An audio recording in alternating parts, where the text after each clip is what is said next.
بسم اللہ الرحمن الرحیم۔ السلام علیکم ورحمۃ اللہ وبرکاتہ۔ وعلیکم السلام ورحمۃ اللہ۔ جی سب سے پہلے تو میں مولانا عبدالباسط صاحب، مولانا عمر عباسی صاحب اور جو بھی یہاں کے منتظم ہیں، محتمم ہیں، اور جو جتنے بھی ساتھی، سب کو مبارکباد پیش کرتا ہوں کہ ماشاءاللہ اتنا اہم مرکز جس میں قرآن بھی ہے، تفسیر بھی ہے، حدیث بھی ہے اور سیرت بھی ہے اور فقہ پر بھی ماشاءاللہ یہاں اچھا کام ہو رہا ہے، دارالفتاح بھی ہے۔ اور مجھے مولانا عبدالباسط صاحب نے بتایا کہ یہاں ماشاءاللہ مجلس ذکر بھی ہوتی ہے۔ تو اتنی ساری برکتوں کا اور رحمتوں کا مجموعہ اس جگہ شروع ہو رہا ہے، تو یہ اللہ تعالیٰ کی طرف سے بہت بڑی نعمت ہے، اللہ تعالیٰ کی رحمت ہے، اور اس پہ ہمیں شکر ادا کرنا چاہیے۔ اس وقت جن مسائل سے ہم لوگ گزر رہے ہیں، ان مسائل کے حل پہ جب ہم بات کرتے ہیں تو سب سے پہلی بات شکر نعمت ہے۔ اللہ نے جو ہمیں چیزیں عطا فرمائی ہیں، ہر شخص کو شخصی طور پر، اجتماعی طور پر، مسلم امہ کی سطح پر بھی، تو اللہ تعالیٰ ان کی ہمیں قدر کرنے کی، شکر کرنے کی توفیق عطا فرمائے۔ یہ جو موضوع ہے سیرت کا، یہ بہت اہم موضوع ہے۔ حضرت مولانا ڈاکٹر ذیشان صاحب، وائس چانسلر الغزالی یونیورسٹی، اس پہ بات کریں گے انشاءاللہ۔ میں بالکل مختصر سی بات کروں گا، صرف آپ حضرات کو مبارکباد دینے کے لیے، خراج تحسین پیش کرنے کے لیے، اور یہ بتانے کے لیے کہ ہم آپ لوگوں پر فخر کرتے ہیں۔ ہم یہ سمجھتے ہیں کہ آپ ہمارے لیے صدقہ جاریہ ہے، اور ایک بہت بڑا صدقہ جاریہ ہے۔ اللہ تعالیٰ آپ لوگوں کو خیریت سے رکھے اور برکتوں، رحمتوں اور عافیتوں کے ساتھ دن دونی رات چوگنی ترقی نصیب فرمائے۔ تو میں یہ عرض کر رہا تھا کہ اس وقت میں جتنے بھی ہمارے حالات ہیں، چاہے وہ پاکستان کے حالات ہوں، بنگلہ دیش کے ہوں، ہندوستان کے ہوں، فلسطین کے ہوں، یا عمومی طور پہ مسلم امہ کے ہوں، اس میں جتنے بھی ہمارے بحران ہیں، جتنے ہمارے چیلنجز ہیں، ان سب کا حل سیرت میں موجود ہے۔ اللہ تعالیٰ نے نبی کریم صلی اللہ علیہ وسلم کو، خلفائے راشدین کو اور صحابہ کرام کو ان تمام مراحل سے گزار دیا ہے جو قیامت تک مسلم امہ کو پیش آنے والے تھے، چاہے وہ گھریلو چیزیں تھیں، فیملی کی چیزیں تھیں، یا محلے کی سطح پر تھیں، یا شہر کی سطح پر تھیں، یا خلافت اور ریاست اور حکومت کی سطح پر تھی، یا قومی یا بین الاقوامی سطح پر تھی۔ تو اس لیے اس موضوع کو ہمیں پکڑ کے رکھنا چاہیے۔ لقد کان لکم فی رسول اللہ اسوۃ حسنہ۔ میں آج کل یہاں ایک مہم میں نے چلائی ہوئی ہے کہ سیرت سے اس وقت سب سے زیادہ جس چیز کی ضرورت ہے وہ ہے کرائسس مینجمنٹ، کہ ہم مشکلات کو کیسے مینج کریں، کس طریقے سے۔ تو اس کو اگر ہم بنیاد سیرت کو بنائیں گے تو نبی کریم صلی اللہ علیہ وسلم پر اللہ تعالیٰ نے تمام حالات کو طاری کیا تھا، مغلوبیت کے بھی اور غالب ہونے کے بھی، حکومت کے بھی، ریاست کے بھی، جنگیں بھی آپ نے کی، معاہدے بھی کیے، امن بھی ہوا، مصالحت بھی ہوئی، معیشت بھی، بازار بھی، آمد رفت بھی، معیشت بھی اور معاشرت بھی۔ تو اس لیے ہمیں اس موضوع کو بہت اسی نیت سے پڑھنا چاہیے، سیرت کو، کہ ہمارے لیے اس میں کیا حل موجود ہے۔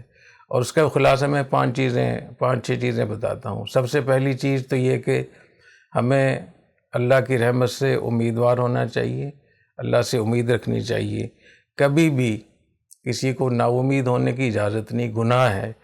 لا ییأس من روح اللہ الا القوم الکافرون۔ اللہ تعالیٰ کی رحمت سے کافر ہی نا امید ہوتے ہیں، تو اللہ تعالیٰ کی رحمت کو ہمیشہ سامنے رکھنا چاہیے۔ دوسری چیز ہے شکر نعمت۔ اللہ تعالیٰ نے جو ہمیں نعمتیں عطا فرما رکھی ہیں وہ بہت زیادہ ہیں۔ وَإِن تَعُدُّوا نِعْمَتَ اللَّهِ لَا تُحْصُوهَا۔ تو نعمتوں کا شکر ادا کریں، اور جب آپ تھوڑی سے غور کریں گے تو جو پاکستانی ہیں وہاں، ان کو پاکستان میں بہت ساری نعمتیں، اللہ تعالیٰ کی رحمتیں نظر آئیں گی، تو اس پہ اللہ تعالیٰ کا شکر ادا کریں، چاہے وہ بنگلہ دیش کے حضرات ہوں، ہندوستان کے حضرات ہوں، یا کسی اور جگہ کے ہوں۔ لئن شکرتم لازیدنکم۔ شکر نعمت سے اللہ تعالیٰ کی نعمتوں میں اضافہ ہوتا ہے، اور ناشکری سے اللہ تعالیٰ ناراض ہوتے ہیں۔ فکفرت بانعم اللہ۔ تو شکر نعمت کا اہتمام کریں، اور مشکل حالات میں صبر کریں۔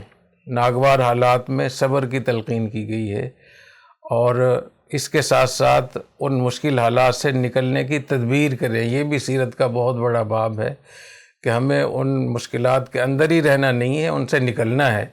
اور نبی کریم صلی اللہ علیہ وسلم کی سیرت یہ بتاتی ہے، سیرت طیبہ، کہ جب بھی کوئی مشکل پیش آئی، جب بھی کوئی حالات خراب ہوئے، جب بھی کوئی آزمائش آئی، تو نبی کریم صلی اللہ علیہ وسلم کی مینجمنٹ اتنی زبردست تھی کہ آپ ہمیشہ اس سے سرخرو ہو کر نکلے، آپ نے اسی کمزوری کو طاقت بنایا، اسی زحمت کو رحمت بنایا اور انہی مشکلات کو حل بنایا۔ تو اس لیے ہمارے لیے تو پریشان ہونے کی ضرورت ہی نہیں ہے کہ ہم کہاں سے ہم کیا کریں۔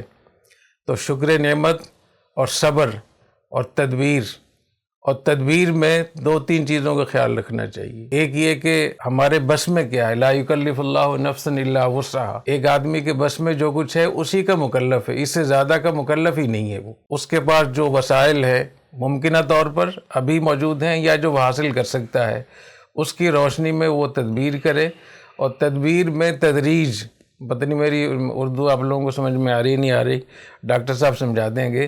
تدریجن کا معنی مرحلہ وار، یعنی ایک دم آپ نہیں کر سکتے۔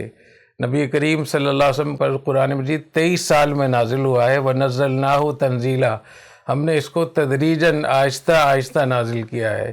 تو جب بھی کوئی اس قسم کے بحران ہوتے ہیں، چیلنجز ہوتے ہیں، ان سے نمٹنے کے لیے تدبیر کے ساتھ تدریج کا بھی خیال رکھنا چاہیے کہ ہم کس طریقے سے چلیں کہ ہمارا سفر چلتا رہے، ختم نہ ہو جائے۔ 5ویں چیز یہ کہ ہمیں ایک مثبت سوچ رکھنی چاہیے۔ جو منفی سوچ ہے اس کا بہت نقصان ہوتا ہے۔ تو جہاں بھی آپ ہیں اللہ تعالیٰ آپ لوگوں کو خوش رکھے، اور ہماری دعائیں آپ کے ساتھ ہیں۔ جتنے بھی اس میں شرکاء ہیں، چاہے وہ اساتذہ ہوں، پڑھنے والے طلباء ہوں، میں ان کو بہت ہی مبارکباد بھی دیتا ہوں، اور میں سمجھتا ہوں کہ جو چیزیں آپ لوگوں نے بتائی ہیں، اس میں جو حضرات شریک ہیں پڑھنے کے لیے، تو ان کی تو لاٹری نکل آئی ہے کہ وہ اپنے کاروبار بھی کر رہے ہیں، اپنا کام بھی کر رہے ہیں، اس کے ساتھ ساتھ علم دین بھی حاصل کر رہے ہیں۔ تو اللہ تعالیٰ قبول فرمائے، اور مولانا عمر عباسی صاحب، مولانا عبدالباسط صاحب اور باقی جتنے بھی حضرات ہیں، سب کو ہماری طرف سے بہت دعائیں اور بہت نیک تمنائیں۔ اللہ تعالیٰ آپ لوگوں کو خوش و خرم رکھے، اور اللہ تعالیٰ مثبت سوچ رکھنے کی توفیق عطا فرمائے، شکر نعمت کی توفیق عطا فرمائے، مشکل حالات میں صبر کی توفیق عطا فرمائے، اور ان مشکل حالات سے نکلنے کے لیے کوشش کرنا اور اس کے لیے تدبیر کرنا، اور ان تدبیر کو اللہ تعالیٰ سے قبول کروانا، اس کا اہتمام کرنا چاہیے۔ اور میں خاص طور پہ اس کی میں تاکید کروں گا کہ جو مجلس ذکر ہے اس میں شریک ہونے کا بہت اہتمام کریں۔ ایسے علاقوں میں جہاں فتنے کہیں زیادہ ہیں، وہاں ضرور مجلس ذکر میں شریک ہونا چاہیے۔ اس سے دل مضبوط ہوتا ہے، اللہ تعالیٰ کی طرف سے رحمت آتی ہے، فرشتے نازل ہوتے ہیں، سکون آتا ہے، ڈپریشن کا علاج ہے، ٹینشن کا علاج ہے، اور اللہ تعالیٰ اس کی برکت سے، ذکر کی برکت سے استقامت عطا فرماتے ہیں۔ فَاثْبُتُوا وَاذْكُرُوا اللَّهَ كَثِيرًا لَعَلَّكُمْ تُفْلِحُونَ، اللہ تعالیٰ کی طرف سے رحمت کے فرشتے نازل ہوتے ہیں، تو وہ دل پہ نزول ہوتا ہے فرشتوں کا، اور دل پہ نزول جب ہوتا ہے تو فرشتے دلوں کو تھام لیتے ہیں۔ تو اس لیے اس کا بہت اہتمام کرنا چاہیے، بہت مبارک عمل ہے۔ اللہ تعالیٰ آپ لوگوں کو بہت جزائے خیر عطا فرمائے۔ میں اجازت چاہوں گا، اور بہت دعاؤں کی درخواست ہے آپ سب حضرات سے۔ السلام علیکم ورحمۃ اللہ وبرکاتہ۔